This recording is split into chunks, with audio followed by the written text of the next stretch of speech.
How to step into your golden age timeline when it becomes 2025, okay?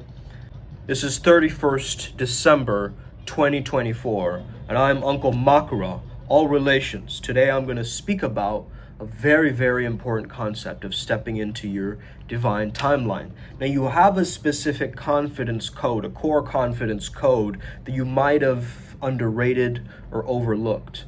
You might have understood confidence as something external that you have to gain, maybe even associated it with competence or skill sets. But I'm here to tell you that that confidence has a lot to do with the rawness that you have. And there's a light side to that rawness, and there's a dark side to that rawness. And today I'm going to also bring up what I spoke about yesterday, which is Horus consciousness, right? And so Horus consciousness is basically your entire material world and all the sensations that allow you to experience the external world, right? So it deals with visualization, it deals with abundance. Horus is a word that means distant one or far away. However, it's not far away horizontally. I used to look at time horizontally, but now I understand it vertically. So it's the most far vertically. Horus, that's what it means, okay? And if you see my tattoo right here, it's the Horus eye, okay? So we say to a king, Your Highness, correct? And as I mentioned, we're saluting because we're squinting from the sun by looking at, and as I look outside my window, I don't know if I can show you guys. Okay, so Horus is clearly here because I saw falcons outside my window. I have these black kites. They're in the same family as the falcon, the hawk. And yeah, I just saw them right now, two of them in fact, so it might be Ra and Horus. So when you're paying respect to somebody else, you know that you hold your own, right? When you hold your own and you're about righteousness, people have no choice but to salute you, right? Because you are in such integrity and high character that the spirit of respect takes over the other person. So pharaohs were known as the Most High, Horus in flesh. They were Horus incarnate. Okay, Horus is just another way of saying Horus. Of course, in other cultures, Shango in West Africa.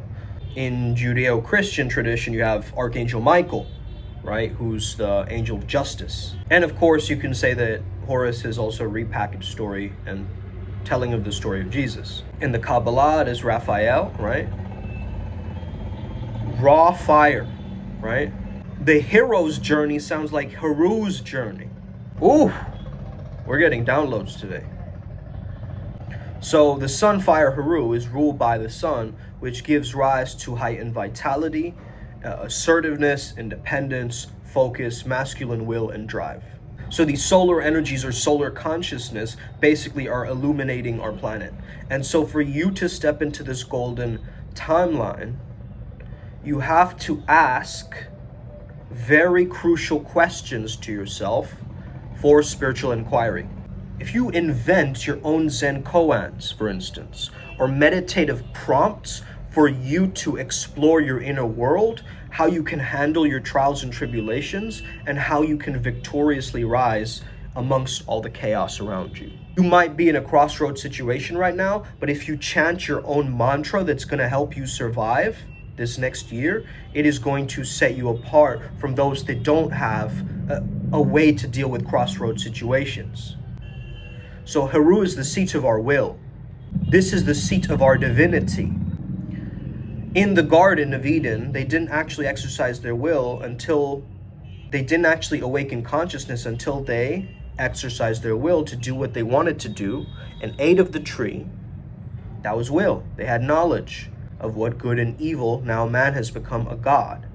First thing that you need to do is you need to stomp out any lower density energy or weakness that you see within yourself. What's stopping you from self-discipline? What's stopping you from tapping into the warrior within you? Understand Haru is also a pivotal point between higher divisions of spirit and lower divisions of spirit. So it's almost, think of it like a fulcrum or the middle path, a middle ground between those higher energies of the Most High, streaming down into consciousness. So he is right there at the middle, and he acts as this energy. He acts as an emissary, a viceroy, or intermediary. So he acts as an emissary and an authority of this liminal space. And this is why I choose to work with him, because he helps me to focus. Energy goes where your attention flows, right? And so it's all about that focus, that divine authority that we're learning about. So if you build up your heart chakra and you understand a few things, like, for instance, man, so I was watching this lecture last night. It was Sadhguru and Mike Tyson, okay, speaking together. And this was a very fascinating interview. One of the things that I wrote down and I learned is to pay attention to the primitive. I stay in the filth, but I am untouched and fragrant. That is the vibe that I want you to understand before this New Year's. This is the golden timeline code that I'm sharing with you. Be like the lotus flower in the mud, because a lotus flower grows best where the filth is really thick. So you can survive in all this darkness and chaos that you see in this outside world by remaining the Padmasambhava, the lotus flower, the lotus-born master, where you grow and you stay at home in your lotus, in your purity, in your love, in your truth. And Sadhguru also said the greatest suffering is in the memory, which is the past, and imagination, which is the future. So what human beings are suffering is their possibilities. That completely rearranged and blew my mind and helped me to understand how I can use this and utilize this, right? So again, there is this weird castration process going on. Things that are there to deplete your masculine energy, your testosterone as a man. Haru energy is going to help you, because it's going to help you to stand in the path of your own righteousness. And once you are in this path of your own righteousness, you can then stay consistent, grow, and thrive. You can have a healthy Haru energy and have that be the source of your wisdom, right? There's a certain hunger for righteousness, of knowledge, for ascension. This is your Haru faculty, right? This is the part of your brain. This energy is unstoppable, so you cannot stop it down unless you water it down, right? You can water it down with junk food, drugs, right? You can start falling off the path. That's when your Haru energy gets weak, when you're off Dharma, when you're adharma, right? When you're off your path, when you're off your code. So this is really about setting your own boundaries and laws and rules and just playing within that world, right? You gotta be where you thrive.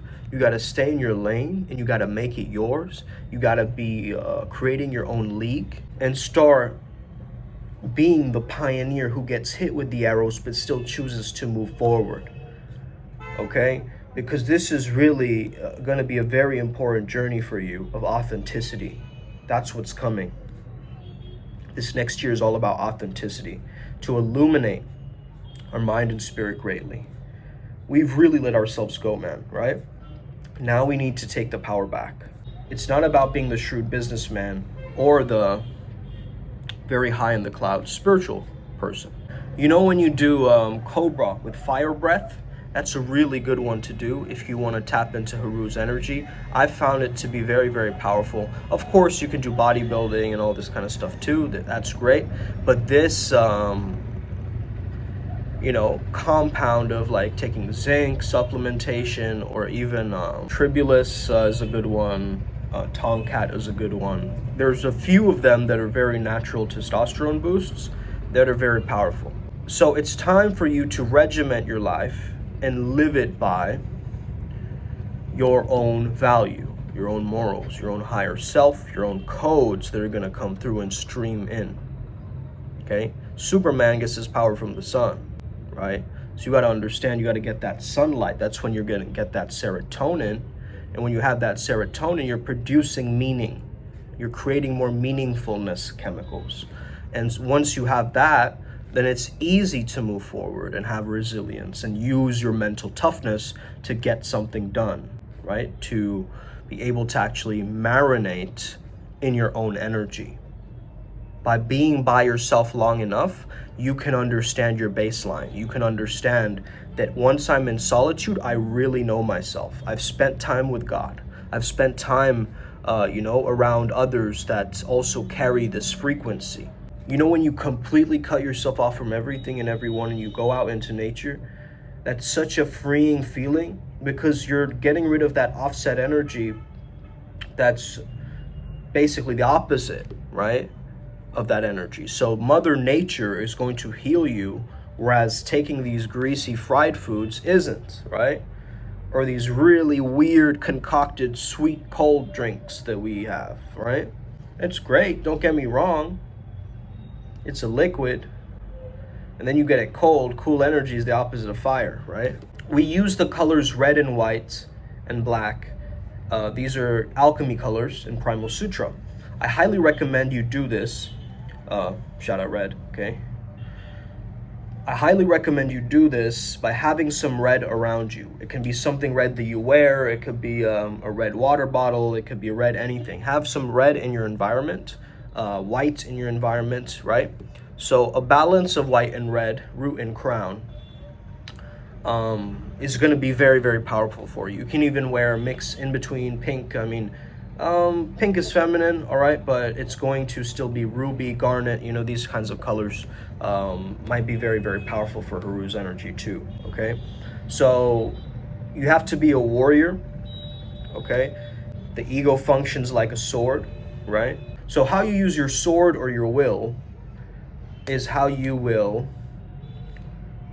step into this golden timeline energy. Now, I know I mentioned a lot for the men. For the women, too, you can tap into this energy of Hathor as well, and Isis, right? You can understand that there is this fiery energy that you can tap into as well. So always try to find a way to accommodate. Hey, we have to keep in mind that we got to keep this energy benevolent, right? This is not spare the rod, spoil the child. This is not what I'm talking about, right? This is a fatherhood energy that is so protective, and it's such a Sigma dad thing to do, you know what I mean? It has such a Sigma power to it. Absolutely, I'm speaking to the Gen Z too. You guys know that if you tap into this energy, you felt it before in like the golden age of hip hop, or like all these old school things that you used to love, right? And used to be obsessed with VHS and VH1 and MTV and all these different things, right?